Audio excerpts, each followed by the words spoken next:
আপনি কিছু বলুন, হোয়াট কামব্যাক দিয়েছে আপনার ওপিনিয়ন আমরা জানতে চাই।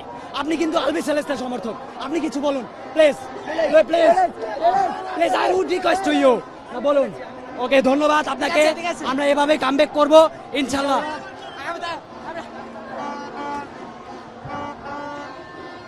ইনশাআল্লাহ ইনশাআল্লাহ এবারও আমরা কাপ নিব এবং আগামী পর্বে আমাদের যারা ইংল্যান্ডের সাথে খেলা এবার ইভেন আমরা আবার জয়ী হব। এবং মিশর ভালো খেলেছে, ব্রাজিল সমর্থক যারা রয়েছে আপনাদের এই ভালোবাসায় আমরা কষ্ট পেয়েছি। আমরা কিন্তু ব্রাজিলকে ভালোবেসেছি, নেইমারকে ভালোবেসেছি, আপনারা মেসিকে ভালোবাসতে পারেননি। এটাই আমাদের চাওয়া এবং আমরা আবার বিশ্বকাপ জয়ী হব ইনশাআল্লাহ। আমরা 36 বছর পর কাপ জিতেছি এবং আবার এবার আমরা কাপ জিতবো ইনশাআল্লাহ।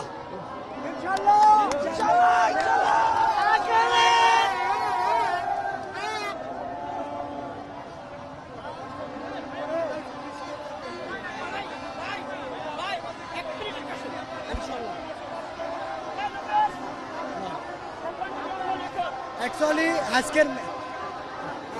আজকের যে ম্যাচটা গেছে এটা আসলে হৃদয় বিদারক, অনেক কঠিন সিচুয়েশন পার করছি, বাট আমরা কনফিডেন্স ছিলাম যে আমরা কামব্যাক করব।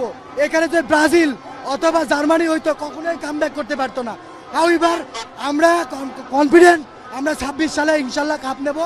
আমরা কাপের যোগ্য প্রার্থী, আমরাই কাপ নেব ইনশাল্লাহ। আমাদের সাথে খুবই এক্সাইটিং, এরকম খেলা আর্জেন্টিনা ছাড়া আর কারো পক্ষে সম্ভব না। এরকম কামব্যাক আমরা কখনো দেখি নাই, এইটা আর্জেন্টিনার পক্ষে পসিবল। আমি কনফিডেন্স ছিলাম, অলওয়েজ কনফিডেন্স ছিলাম। প্রথমে সবাই জিজ্ঞেস করতেছিল যে কি হারবে কি যাবে, আমি প্রথমে অনেক নার্ভাস ছিলাম, কামব্যাকের পরে আল্লাহ পুরো সেইভাবে কামব্যাক করছি। ওয়াও, আমরা এবার চ্যাম্পিয়ন হব ইনশাআল্লাহ। আমরা এবার চ্যাম্পিয়ন হব, আর্জেন্টিনা চ্যাম্পিয়ন হবে।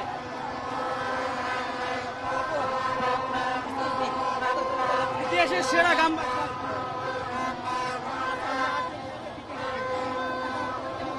এখন অনেক খুশি লাগছে, আমরা ফাইনালে যাব আর এখন খুশি লাগছে। প্রথম তো ভাবছি মনে হয় জিতবো না আমরা, আজকে তো ভয় পেয়েছিলাম যে আজকে মনে হয় হেরে যাবো, কিন্তু জিতার পর অনেক খুশি লাগতেছে। অনেক ভালো লেগেছে, অনেক খুশি। এই যে এখানে বাসা পুরান ঢাকা। হ্যাঁ, তখন তার টেনশনে পড়ে গেছিলাম যে হেরে যাবো, কিন্তু 1 ঘন্টার পর বাসা থেকে বের হয়ে গেছি। আমি জানি বিশ্বাস ছিল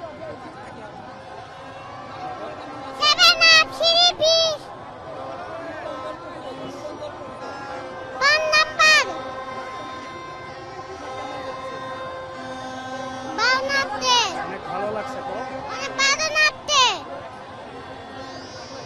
ভাই, অনেক সুন্দর কামব্যাকটা করছে। আমরা আশা করতে পারিনি যে আর্জেন্টিনা এভাবে কামব্যাক করবো।